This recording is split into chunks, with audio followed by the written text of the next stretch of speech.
तो चलिए दोस्तों, आज की क्लास में आप सभी को बताने वाले हैं संधि।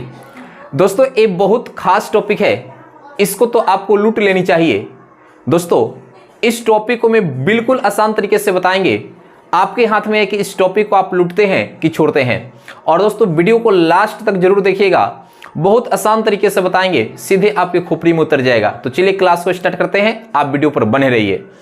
तो चलिए सबसे पहले हम जानेंगे संधि का प्रयोजन का अर्थ क्या होता है। अगर संधि का प्रयोजन होगा तो फिर इससे क्या बात बनने वाली है, और संधि का प्रयोजन नहीं होगा तो इससे क्या बात नहीं बनने वाली है, इसके बारे में समझेंगे।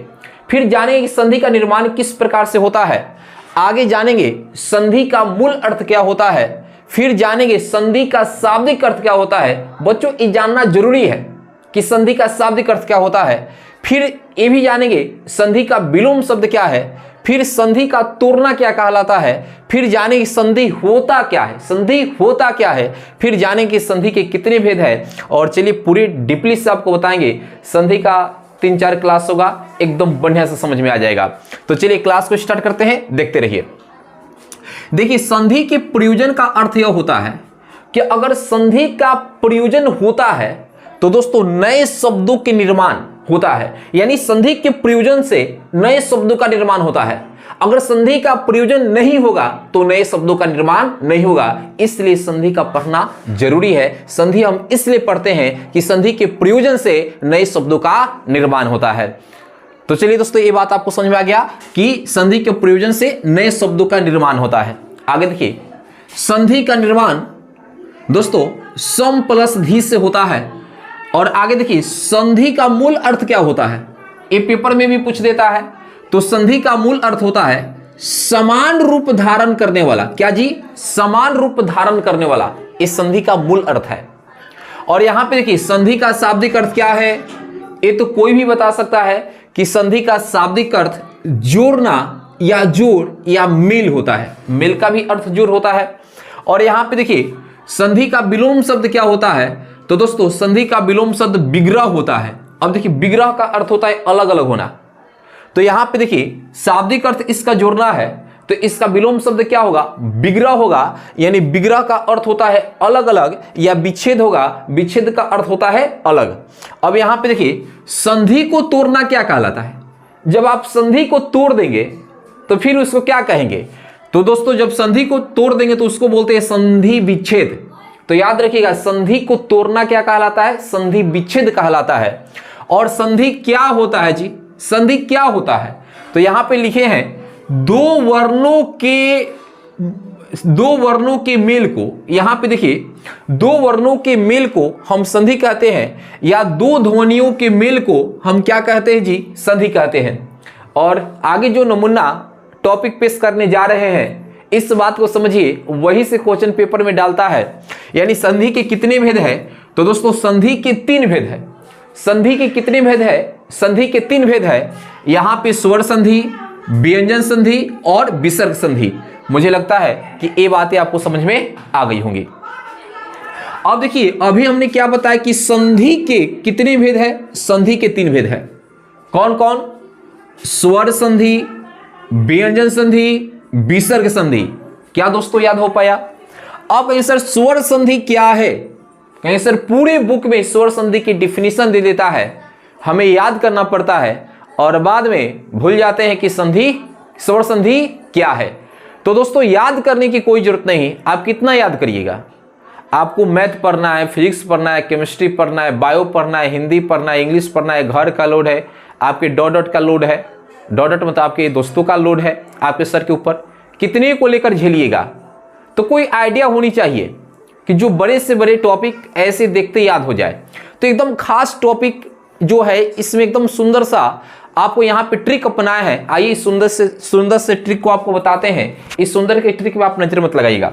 देखिए स्वर संधि क्या है, यहाँ पे देखिए जो प्लस सिंबल दिए हैं इसके आगे स्वर होनी चाहिए और इसके बाद में भी स्वर होनी चाहिए। तो दोस्तों इससे मिलकर जो संधि बनता है उसे हम क्या बोलते हैं, स्वर संधि बोलते हैं। क्या बोलते हैं, स्वर संधि। मतलब स्वर संधि में प्लस के आगे भी स्वर होता है और प्लस के बाद भी स्वर होता है। तो दोस्तों इस प्रकार से जो संधि बनता है, इस संधि को हम क्या बोलते हैं, स्वर संधि बोलते हैं। जैसे यहां पे देखिए प्लस के आगे भी स्वर है और प्लस के बाद भी स्वर है। तो दोस्तों ये जो प्लस के आगे स्वर है, प्लस के बाद स्वर है, ये आपस में मिलकर कौन से संधि का निर्माण करेंगे, तो दोस्तों इस स्वर संधि का निर्माण करेंगे। अब जरूरी नहीं है कि दोनों समान स्वर हो। जैसे यहां पे अ प्लस अ लिखे हैं, तो ये तो दोनों समान स्वर हो गया, ये जरूरी नहीं है। दो असमान भी स्वर हो सकता है। तो यहां पे देखिए प्लस के आगे ई है और प्लस के आगे उधर, प्लस के बाद उधर क्या है, ऊ है। तो दोस्तों ये बात आपको समझ में आ गया कि स्वर संधि जो होता है, स्वर संधि के प्लस के आगे भी स्वर होनी चाहिए और प्लस के बाद भी स्वर होनी चाहिए। तो दोस्तों इस प्रकार जो संधि का निर्माण होता है, उस संधि को स्वर संधि कहते हैं। याद हो गया होगा आपको। देखिए व्यंजन संधि अपने आप में बोलता है कि हम कुछ हैं, मतलब बोलता है कि मुझे समझने के लिए थोड़ा दिमाग लगाना पड़ेगा। तो कोई दिमाग लगाने से घबराता है जी। देखिए जो व्यंजन संधि होता है, यहां पे देखिए प्लस के आगे व्यंजन है और प्लस के बाद स्वर है। अब जरूरी नहीं है कि प्लस के आगे आपको व्यंजन ही मिले और प्लस के बाद आपको स्वर ही मिले। ऐसा भी हो सकता है कि पहले आपका स्वर भी आ सकता है, बाद में व्यंजन भी जा सकता है, या ऐसा भी हो सकता है कि प्लस के पहले व्यंजन हो सकता है और प्लस के बाद भी व्यंजन हो सकता है। तो दोस्तों यानी इनसे किस संधि का निर्माण होता है, व्यंजन संधि का निर्माण होता है। बात आपको समझ में आ गया। जैसे यहां पे देखिए ना ऊ आ प्लस छ, तो यहां पे पहले क्या है जी, स्वर है, आप बाद में क्या है जी, व्यंजन है।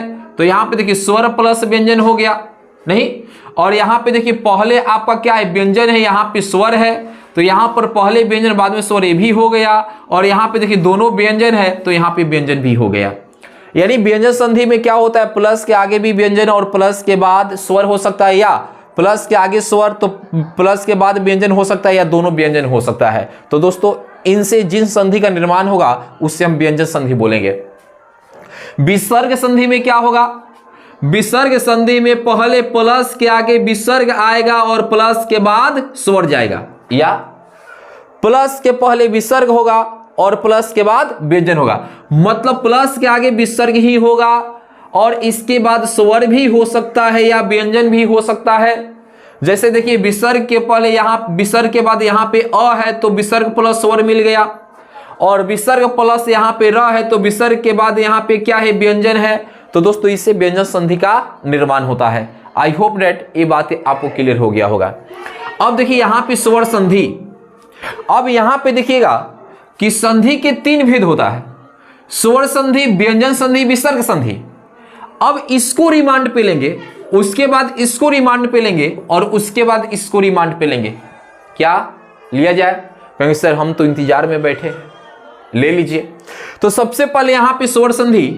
तो दोस्तों एक बात समझिए, स्वर संधि के पहले ग्राफ को बताएंगे, फिर प्रारूप को बताएंगे, फिर परिभाषा को बताएंगे, फिर इसके स्वर के बारे में समझेंगे और फिर इसके भेद को भी बताएंगे। तो जो स्वर संधि होगा इसका ग्राफ क्या होगा, ग्राफ का अर्थ यह होगा कि इसके पहले भी स्वर होगा और इसके बाद भी स्वर होगा, इसका ग्राफ रहा। स्वर संधि का ग्राफ क्या रहा कि प्लस के आगे भी स्वर होगा और प्लस के बाद भी स्वर होगा। क्या मेरी बात समझ में आई? कहेंगे जी सर दिल में उतर गया, दिल में उतारो, बढ़िया से उतारिए।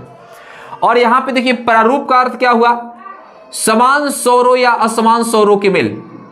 मतलब जो स्वर संधि होता है ये समान स्वरों या असमान स्वरों के मेल हो सकता है। जैसे यहां पे देखिए समान स्वरों के मेल है और यहां पे देखिए असमान स्वरों के मेल है। तो स्वर संधि के प्रारूप समझ गया, समझे आपको आ गया कि समान स्वरों के, समान स्वरों या असमान स्वरों के क्या होता है, मेल को हम क्या बोलते हैं, स्वर संधि कहते हैं। अब देखिए परिभाषा, अरे यार इतने देर से तो बता रहे हैं, परिभाषा क्या है, स्वर के पहचात स्वर। यहां पे देखिए स्वर के पहचात क्या है जी, स्वर, या स्वर के पहले क्या है, स्वर, इसकी परिभाषा हो गया। और देखिए जो स्वर होगा, जो स्वर होगा, यहां पे भी देखिए स्वर है, यहां पे भी देखिए स्वर है, तो जो पहला स्वर होगा वो मात्रा के रूप में हो सकता है, और जो लेकिन दूसरा स्वर होता है वो मूल के रूप में होता है। जैसे यहां पे देखिए राम प्लस आदेश, राम प्लस आदेश लिखे हैं तो राम, अब राम बोलिएगा तो राम ओ आ रहा है तो ए मात्रा आ रहा है, और यहां पे स्वर मूल है, यानी पहला ही यहां पे क्या है जी, आ है, यहां पे लिखा हुआ है। तो यहां पे देखिएगा जो स्वर होगा, पहला स्वर आपको मात्रा के रूप में मिलेगा, जबकि दूसरा स्वर आपको मूल के रूप में मिलेगा। आगे देखिए भैया, स्वर संधि के भी भेद होता है। कहेंगे कि सर संधि के कितने भेद, तो संधि के 3 भेद, और स्वर संधि के कितने भेद, तो स्वर संधि के 5 भेद। अब कौन कौन, यहां पे देखिए स्वर संधि, गुण संधि, वृद्धि संधि, यन संधि, अयादि संधि। एक बार और बोलो, दीर्घ संधि, गुण संधि, वृद्धि संधि, यन संधि, अयादि संधि। अब इसमें सबसे पहले हम पढ़ेंगे दीर्घ संधि को। तो यानी एक आपको वर्ड दे देगा और पूछेगा इसमें कौन सी संधि है। तो देखिए दीर्घ संधि को बताने के पहले, चूंकि जो दीर्घ संधि है आपको पता है कि स्वर संधि के भेद है, तो यहां पे तो बताइए दिया गया कि स्वर संधि क्या है। तो यहां पे जो दीर्घ संधि है, देखिए ट्रिक्स कैसे हम पहचान पाएंगे। बीच वाला अक्षर में, देखिएगा बीच वाला अक्षर में, कौन सा अक्षर में, बीच वाला अक्षर में 12 मात्रा आ, दीर्घई ई, दीर्घऊ उ आता है, बड़ा मात्रा आता है बीच में, देखिएगा बड़ा मात्रा आता है। जैसे गिरी प्लस इस, गिरी प्लस इस, तो गिरी प्लस इस ग्रीस होता है। तो यहां पे देखिए जो र के साथ हर्षई नहीं दीर्घई है, मतलब 12 मात्रा है, तो ग्रीस में कौन सा संधि होगा, दीर्घ संधि होगा। कौन सा संधि होगा जी, दीर्घ संधि होगा। आगे देखिए वधु प्लस उत्सव, वधु प्लस उत्सव, तो यहां पे क्या है, वधु उत्सव। तो यहां पे देखिए ध के साथ, यानी यहां पे 12 मात्रा का प्रयोग है, यहां पे ऐसा नहीं है, यहां पे ऐसा है, बड़ा मात्रा है, तो बड़ा मात्रा रहेगा तो उसमें कौन सा संधि होगा, दीर्घ संधि होगा। जैसे योजना अवधि, तो योजना अवधि, यहां पे देखिए ना है, ना है, न नहीं है, ना है, मतलब इसमें कौन सा संधि होगा, दीर्घ संधि। स्वाधीन, यहां पे देखिए बड़ा मात्रा है, सर्वाधिक, यहां पे देखिएगा यहां पे अंडाकार, अल्पायु, आत्मवलयन, इन सारे में कौन सा संधि होगा, दीर्घ संधि होगा।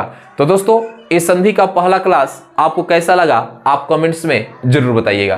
तो चलिए क्लास को यहीं पे रखते हैं।